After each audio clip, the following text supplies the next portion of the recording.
The heat pressed down on the observation deck like a hand over a mouth. Deputy Rachel Knox stood at the railing, staring out over the endless sawgrass that stretched toward the horizon, broken only by hammock islands and dark channels of water that reflected nothing. The Everglades in late August was a living thing, breathing, sweating, waiting. She'd grown up in Homestead, learned to respect this place, learned that the swamp kept its secrets. Behind her, the Collins family waited in the visitor center, their faces hollowed out by 3 days of searching. 3 days since Emma Collins had driven out to the Anhinga Trail parking lot and never come back. Her Subaru was still there, keys in the ignition, phone on the passenger seat, battery dead. Before we continue with Emma's story, I want to ask you something. If you're finding this case as compelling as I am, please subscribe to the channel and drop a comment telling me where you're watching from. Now, let's get back to what really happened in those swamps. Rachel turned away from the view and walked back inside where Mark Collins sat with his hands clasped between his knees. He was an accountant from Coral Gables, soft-handed, wearing pressed khakis despite the circumstances. His wife had been missing for 72 hours. "We're expanding the search grid," Rachel told him. "Fish and Wildlife is bringing in their best trackers. The Coast Guard has boats checking the deeper channels." Mark looked up at her with eyes that hadn't slept. "She wouldn't just walk off into the swamp. Emma's careful. She's been hiking here since college." "Tell me again about that morning." "We fought." His voice cracked. "Something stupid. She wanted to move back to Tampa, closer to her parents. I said my job was here. She left the house angry, said she needed to clear her head. She always came here when she needed to think." Rachel had heard variations of this story before. The Everglades swallowed people, gators, sinkholes, heat exhaustion. The place was beautiful and merciless. But something about Emma's disappearance felt different. The phone left behind, yes, but fully charged when they found it. The car locked. Her water bottle still half full on the dashboard. She'd vanished mid-hike, and that bothered Rachel more than she wanted to admit. That afternoon, Tommy Nguyen arrived with his commercial drone. He was a wildlife photographer who'd worked with the Park Service before, mapping python populations and tracking nesting sites. The drone he unfolded from its case cost more than Rachel's truck. "I'm going to run a grid pattern over the trail areas first," Tommy said, adjusting the camera gimbal. "Then work outward. Thermal imaging might pick up something the ground teams missed." They stood at the Anhinga Trail boardwalk, the iconic path that stretched out over the sawgrass prairie. Tourists usually packed this spot, but the search had closed this section. Rachel watched the drone lift into the air with a high-pitched whine, then disappear against the white sky.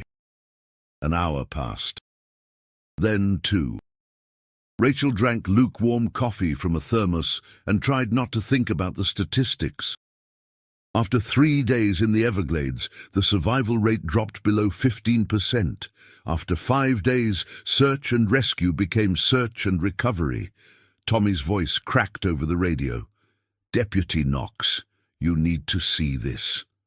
She found him at his monitoring station, laptop open, fingers flying over the keyboard. On screen, the drone's feed showed a view from 300 feet up. The Everglades spread below in shades of green and brown, cut through with channels of water that looked black from above. "There," Tommy pointed, "about 2 miles southwest of the trailhead, near that cypress dome." He rewound the footage. Rachel leaned closer. At first she saw nothing unusual, just the regular chaos of the wetland landscape. Then Tommy slowed the playback, and there it was, movement beneath the surface of a deep channel. Something large creating a wake, but moving in a way that didn't match a gator's swimming pattern. "Could be a bull gator," Rachel said. "They get big out here." "Watch." Tommy zoomed in, frame by frame. The movement resolved into a shape, long, pale, definitely not reptilian. "That's not an alligator." Rachel's stomach turned cold. The shape moved beneath the tea-colored water with deliberate strokes, human strokes. Then it disappeared under a mat of vegetation. "Mark that location," Rachel said, already reaching for her radio, "and keep that drone up. I'm calling in the dive team." Within 3 hours, fish and wildlife had assembled at the site. The channel was deeper than most, a sinkhole that dropped 30 feet in places, the water stained dark with tannins. Rachel stood on the muddy bank with Mark Collins, who'd insisted on coming despite her protests. "Sir, you need to prepare yourself," she told him quietly. "If that's Emma down there, if it's her, she might still be alive." His voice was desperate, grasping. "People can hold their breath, or maybe there's an air pocket, or Mr. Collins." The dive team went in just before sunset. Rachel watched them disappear beneath the surface, their lights creating weak halos in the murky water. Mark stood like a statue beside her, his hands gripping the strap of Emma's backpack that they'd found hanging on a cypress knee about 50 yards from the channel. The radio crackled. "We've got something." Bringing it up. What emerged from the water wasn't Emma Collins. It was a yellow dry bag, the kind kayakers used. The lead diver, a woman named Patricia Reeves, hauled it onto the bank and unzipped it carefully. Inside were clothes, women's hiking clothes, a wallet with Emma's driver's license, and a GoPro camera sealed in a waterproof case. "There's more down there," Patricia said, pulling off her mask. "At least 3 more bags, maybe 4. And Deputy, there are weights tied to them. Someone didn't want these found." Rachel felt something shift in her understanding of the case. This wasn't an accident. Emma hadn't gotten lost or suffered heat stroke. Someone had done this deliberately. She turned to Mark. "Did Emma carry a dry bag when she hiked?" "No, she just used a regular backpack, a North Face one, blue." The GoPro's memory card was intact. Rachel took it back to the ranger station and loaded it onto a laptop while Mark watched over her shoulder. The footage began with Emma's smiling face, the Anhinga Trail visible behind her. "Day 18 of my Everglades journal project," Emma's voice said from the speakers. "I'm documenting the recovery of the sawgrass prairie after the prescribed burn last spring. The regrowth has been incredible." The footage jumped forward. Emma walking the trail, narrating plant species, stopping to film a roseate spoonbill, normal hiking footage. Then the camera caught someone else on the trail behind her. A figure in a dark shirt, too far away to identify clearly, but following at a consistent distance. Emma didn't seem to notice at first. She kept filming the landscape, the water, a small gator sunning on the bank. But then she turned the camera back toward the trail, and her voice changed. "There's someone who's been behind me for the last mile. Same guy from yesterday, I think." The footage became shakier. Emma was walking faster now, moving off the boardwalk onto one of the rougher trails that wound through the hammock forests. The person followed. The video jumped again, then showed Emma's face, close and frightened. "If anyone finds this, his name is somewhere in my notes. He approached me yesterday at the Flamingo Visitor Center, said he was a photographer. He knew things about my project, things I'd only posted in closed research groups." The screen went black. The file ended. Rachel looked at Mark. "Did she mention anyone bothering her? Anyone following her?" "No, but she'd been distant lately, distracted. I thought it was because of our fights about moving." His voice broke. "God, she was scared and I didn't even know." Patricia's team pulled 4 more bags from the channel before dark. Each contained personal effects, clothes, ID, phones. The names on the IDs made Rachel's blood run cold. Jennifer Martinez, missing from Big Cypress Preserve 14 months ago. Chloe Armstrong, last seen at the Shark Valley Visitor Center 8 months back. 2 more women, both reported missing from Everglades National Park over the past 2 years. None of the bodies had been found. The cases remained open, cold, with no leads. Until now. Rachel spent that night building a timeline. 4 women, all in their late 20s or early 30s, all solo hikers, all vanished from different locations across the park system. The only common thread was timing. All disappeared during the wet season, when fewer tourists visited, when the heat and mosquitoes kept the casual hikers away. And all had been active on hiking and nature photography forums online. By dawn, Rachel had identified the user. He called himself Everglades Ghost 72, and he'd interacted with all 4 victims on a forum dedicated to Florida wildlife photography. Helpful tips about locations, information about rare bird sightings, private messages that began friendly and became increasingly personal. The digital forensics team traced the account to an IP address in Ochopi, the tiny community on the Tamiami Trail that billed itself as the smallest post office in America. Population, 8 people. But dozens of hunting camps and fish shacks scattered through the surrounding wetlands. They hit 3 locations before they found the right one. It was a stilted cabin hidden in a cypress strand, accessible only by airboat or a long walk through knee-deep swamp. The property belonged to a man named Lawrence Finch, age 46, a former park naturalist who'd been let go 7 years earlier for inappropriate behavior toward visitors. Rachel approached with the tactical team at dawn. The cabin looked abandoned from a distance, weathered wood, rusted tin roof, but there was a generator running somewhere and solar panels mounted on the railing. "Lawrence Finch, this is the Monroe County Sheriff's Office. We have a warrant." Silence. A white ibis took flight from a nearby tree. They breached the door. Inside, the cabin was meticulously organized. Computer equipment along one wall, detailed maps of the park on another, marked with dates and locations, and photographs. Dozens of photographs of women hiking, printed and tacked to a board like specimens. Emma Collins was in the center, but Emma herself wasn't there. Neither was Lawrence Finch. "Check the back," Rachel ordered. Behind the cabin, a narrow dock extended into a dark channel. An airboat was tied there, but something else caught Rachel's attention. Fresh scuff marks on the dock boards, drag marks, and a diving platform built into the water's edge. Tommy launched the drone again, this time equipped with the upgraded thermal camera they'd borrowed from Miami-Dade. Rachel watched the feed as it swept over the endless wetlands, searching for heat signatures that didn't belong. 20 minutes into the flight, Tommy stopped the drone. There, southeast, about a mile. 2 heat signatures, one large, one smaller, moving through a cypress dome. The drone descended. Through the camera, Rachel saw him, a tall man in waders, pulling something behind him through the water, a bundle wrapped in tarp. "All units, we have visual. Suspect is moving southeast from the cabin. I need intercept teams on airboats now." The chase through the Everglades took an hour.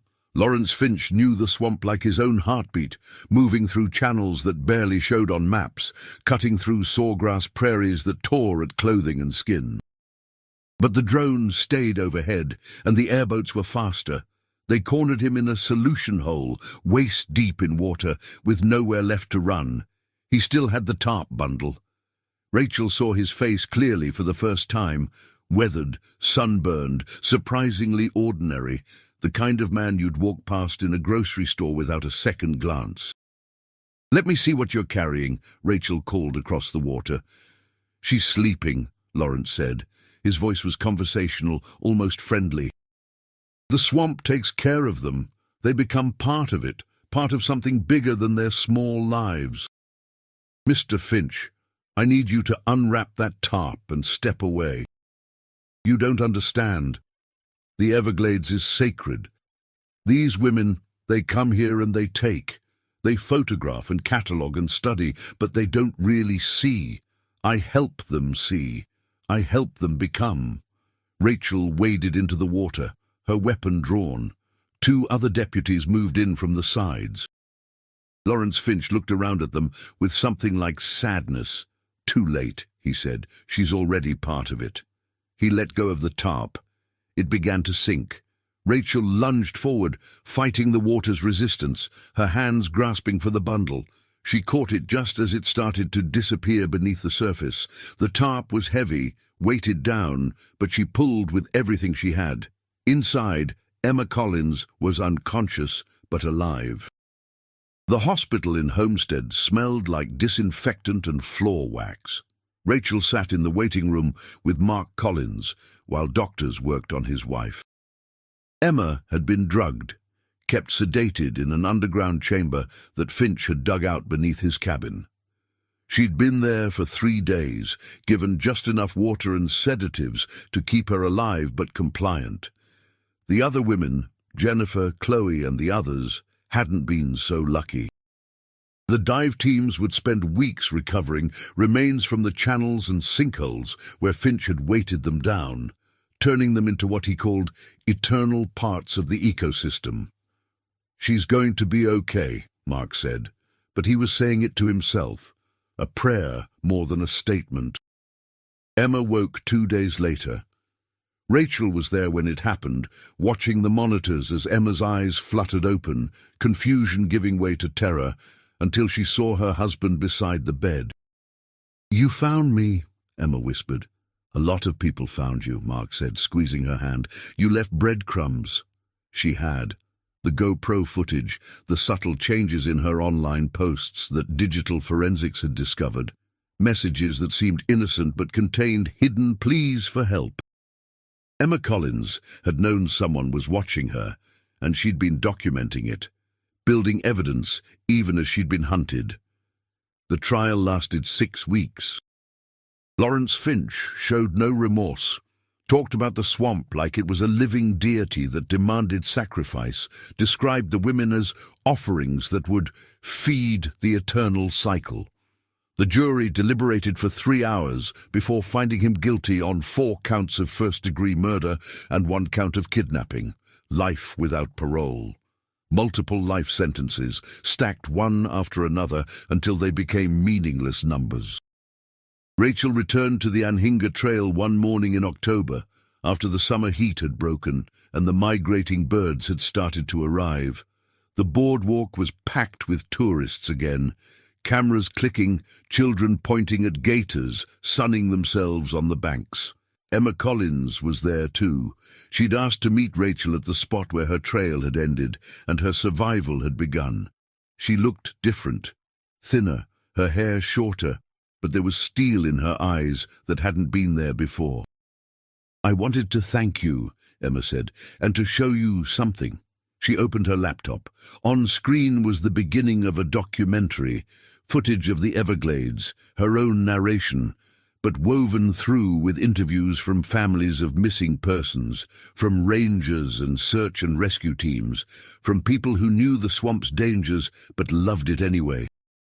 "I'm calling it salvage," Emma said, "because that's what you did. You salvaged not just me, but everyone who came before. You brought them home." Rachel watched the opening sequence, drone footage of the swamp at sunset, the water turning gold, a roseate spoonbill taking flight. Beautiful and terrible and indifferent, the Everglades hadn't changed. It never would. But maybe the way people understood it could. "The swamp doesn't take sides," Emma's voice said over the footage. "It just is. It's we who bring our darkness here, we who make it a hunting ground or a sanctuary. I survived because people refused to let the darkness win." They stood together on the boardwalk, watching a family of wood storks pick their way through the shallow water. The swamp spread out before them, vast and ancient, keeping its remaining secrets. Somewhere out there, Rachel knew, other mysteries waited. Other stories, other people who'd walked into that green maze and never come back. But not Emma. Not today. "Are you and Mark still in Coral Gables?" Rachel asked. Emma shook her head. "We moved to Tampa, closer to my parents, like I wanted. He quit his job. We're starting over." She paused. "The funny thing is, I thought the Everglades was where I went to escape my life. Turns out it was where I learned to fight for it." They said their goodbyes as the sun climbed higher and the heat began to press down again. Rachel drove back to Homestead with her windows down, the smell of sawgrass and peat filling the truck. Her radio crackled with routine calls, a speeding ticket on Route 1, a domestic dispute in Florida City, nothing urgent. She thought about Lawrence Finch in his cell, about the women whose remains they'd brought home to their families, about Emma Collins choosing to return to the place that had almost killed her. There was something in that choice that mattered, though Rachel couldn't quite name it yet. Survival wasn't just about breathing, it was about refusing to let the darkness define the story. The Everglades stretched away to the horizon, indifferent and eternal. But the people who loved it, studied it, fought to preserve it, they weren't indifferent. They were the ones who wrote the endings, who decided whether the swamp would be remembered as a graveyard or a sanctuary.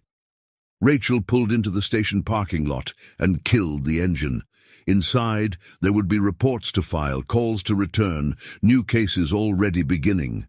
The work never stopped. But for just a moment, she sat in the quiet and let herself feel something she rarely allowed: hope. Somewhere in Tampa, Emma Collins was editing her documentary, telling her story, making sure the 4 women who hadn't survived weren't forgotten. Somewhere in the Everglades, tourists were seeing their first alligator, falling in love with this strange place that could be harsh and beautiful in the same breath. And somewhere in a cell, Lawrence Finch would spend the rest of his life separated from the swamp he'd claimed to serve, his darkness contained, his victims finally at peace. The swamp hadn't won, neither had the killer. The people who refused to give up, they were the ones who won. Every time. Not because the battle was easy, but because they fought anyway. Rachel grabbed her radio and headed inside. There was always another case, another call, another person who needed help. She was ready.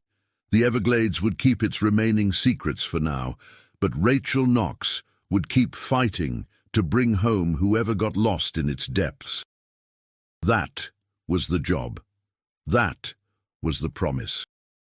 And in the end, that was everything.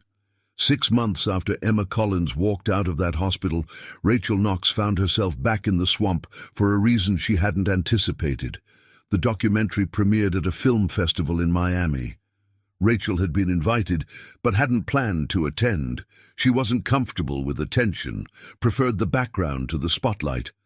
But Emma had called personally, and there was something in her voice that made Rachel say yes. The theater was packed. Rachel sat in the back row, watching faces in the crowd as the opening sequence played. The drone footage she'd seen on Emma's laptop had been expanded, interwoven with interviews and archival material that painted a comprehensive picture of the Everglades and the darkness that had hidden within it. When Emma's face appeared on screen, talking about those first moments of realizing she was being followed, the theater went silent. You could hear the air conditioning, the rustle of someone shifting in their seat, nothing else. I kept thinking I was being paranoid, Emma said on screen. Women are always told we're overreacting, reading too much into things. But that voice in my head kept saying something's wrong, something's wrong. I wish I'd listened to it sooner. The documentary didn't shy away from the hard parts. It showed the recovered dry bags, interviewed the families of Jennifer Martinez and Chloe Armstrong and the others. It explored how Lawrence Finch had used his knowledge of the park system and his former position of authority to identify and stalk vulnerable women. But it also showed the response, the search teams, the volunteers, the technological innovations that had helped locate Emma. Tommy Nguyen appeared on screen, explaining how drone technology had evolved to assist in wilderness rescue. Patricia Reeves talked about the challenges of underwater recovery in the Everglades' murky channels. And Rachel, there she was, looking uncomfortable in front of the camera, talking about the importance of taking missing persons cases seriously from the first moment, not waiting for the crucial hours to slip away. After the screening, there was a reception. Rachel tried to slip out early, but Emma caught her at the door. "You can't leave yet," Emma said. "There's someone I want you to meet." The woman Emma introduced was named Diana Frost. She was in her 40s, composed, with the careful posture of someone who'd learned to hold themselves together through force of will. "My sister disappeared in the Everglades 12 years ago," Diana said. "Michelle Frost. She was camping at Flamingo with friends, went for an early morning walk and never came back. The case went cold after 3 weeks." Rachel felt her stomach tighten. "I'm sorry for your loss."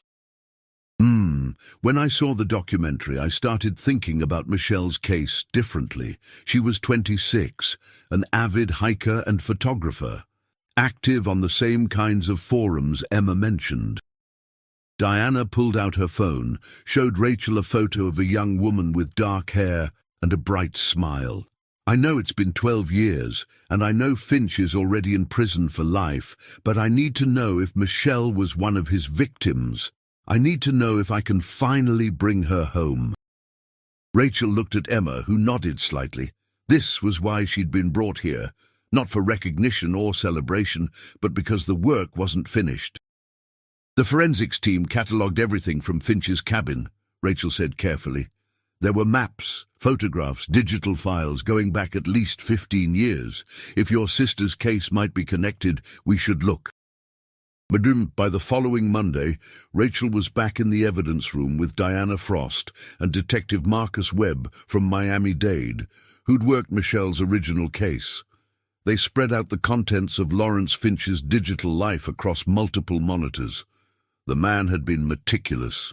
Folders organized by year, then by victim, though he didn't call them victims, he called them acquisitions.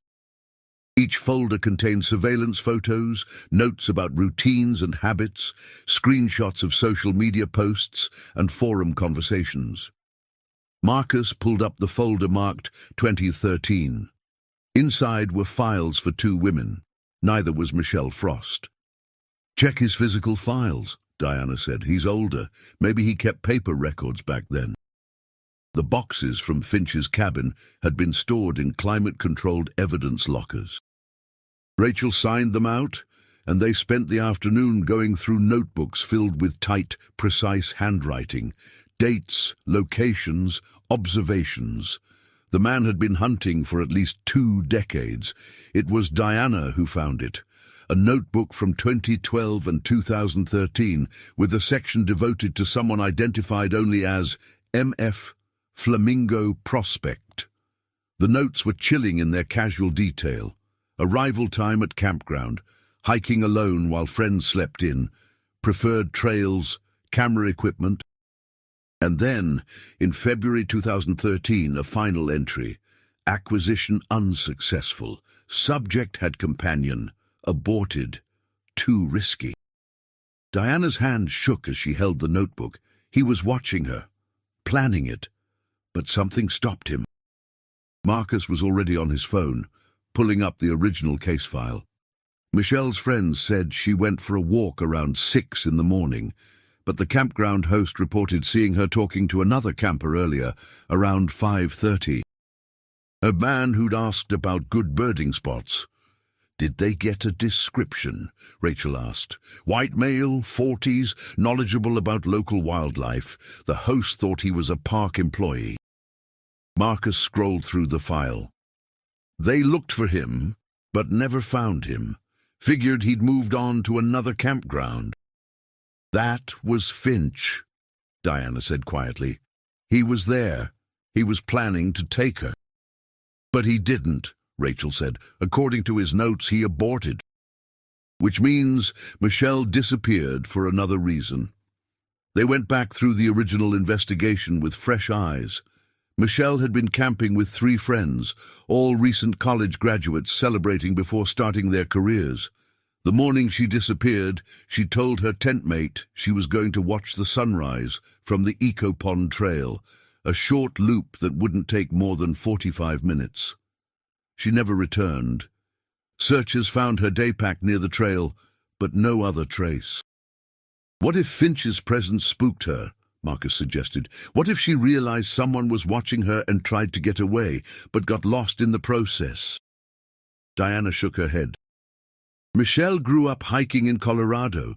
She wasn't careless, and she had her GPS with her. We checked. It was never turned on that morning. Rachel thought about the terrain around Flamingo, the way the trails could flood during high tide, how easy it was to misjudge the depth of water covered in vegetation. She thought about sinkholes and gator holes and the 100 ways the Everglades could hide a body. We should search the area again, Rachel said. With current technology, ground-penetrating radar, updated drone surveys. It's been 12 years. The landscape has changed, but maybe we can find something the original teams missed.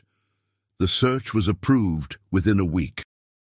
Diana Frost donated $50,000 of her own money to fund it, and Emma Collins featured the effort in a follow-up segment to her documentary that brought in additional donations and volunteer specialists. On a cool morning in November, Rachel stood at the Flamingo campground with a team that included Tommy Nguyen and his upgraded drone fleet, Patricia Reeves with underwater imaging equipment, and 2 cadaver dogs named Apollo and Artemis. They started at the Eco Pond Trail, retracing Michelle's last known route. The dogs worked methodically, their handlers watching for any sign of alert. Tommy's drones swept in a grid pattern, using LiDAR to map the terrain beneath the vegetation. For 2 days, they found nothing. Diana walked the trails herself, retracing her sister's path, and Rachel stayed close, watching the woman's face shift between hope and despair. On the 3rd day, Apollo alerted near a mangrove thicket about 200 yards off the main trail. It was an area that would have been underwater 12 years ago during the wet season, but was now exposed due to drought conditions. Patricia's team brought in the ground-penetrating radar. The readings showed an anomaly 6 feet down, consistent with human remains. They dug carefully, documenting everything.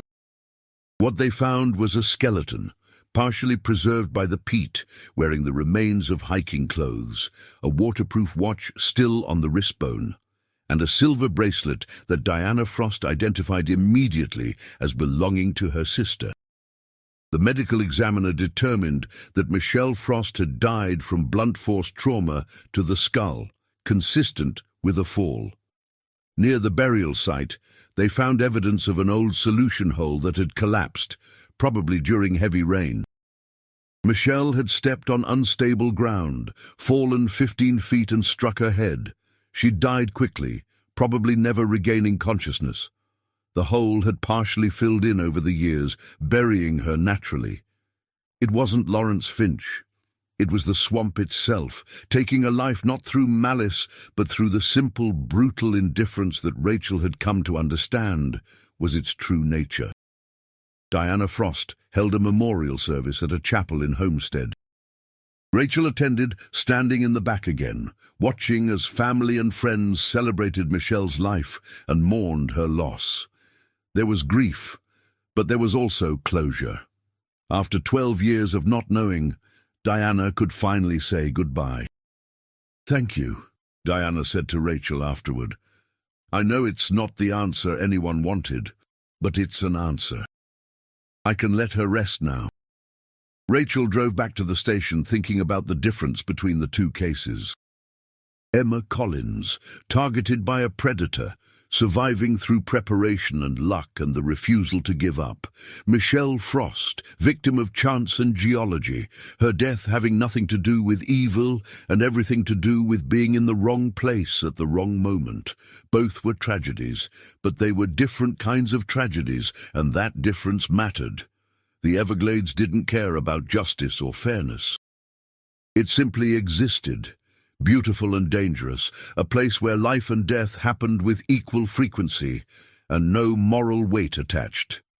Humans brought meaning to it. Humans decided what the stories meant.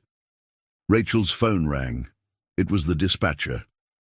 "We've got a report of a missing kayaker near Wilderness Waterway. Family says he didn't return from a day trip. Now it's getting dark." "I'm on my way," Rachel said. The work never stopped. There would always be another search, another missing person, another family desperate for answers. Some stories would end like Emma's, with survival and recovery. Others would end like Michelle's, with closure but no happy ending. And some would remain mysteries forever, bodies never found, questions never answered. But Rachel would keep searching, keep fighting, keep bringing people home when she could, and bringing answers when she couldn't. That was the promise, that was the job. She turned her truck toward the waterway, lights flashing, radio crackling with coordinates and descriptions. Behind her, the sun was setting over the Everglades, painting the sky in shades of orange and pink. Beautiful, deadly, eternal, and full of people who needed help. Rachel was ready.